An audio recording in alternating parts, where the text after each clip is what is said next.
অনেক দিন ধরেই ইচ্ছা ছিল এই বেদানা গাছগুলোকে বাইরে নিয়ে গিয়ে কোথাও একটা বসাবো, কারণ এইটুকু জায়গার মধ্যে তো হবে না।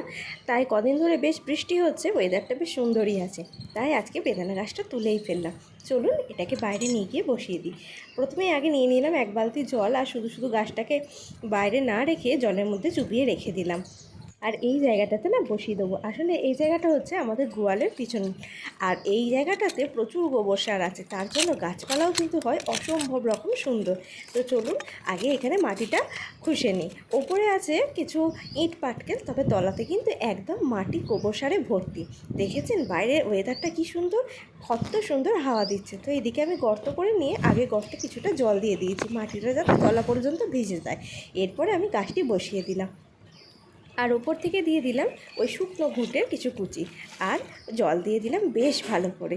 তো দেখা যাক শেষ পর্যন্ত গাছটা কি হয়। ফল ফুল হোক বা ছাই না হোক, গাছটা হলেও কিন্তু দেখতে কিন্তু ভারী সুন্দর লাগবে। আর এই গাছ লাগানোর নেশা কিন্তু আমার ভীষণ রকমভাবে।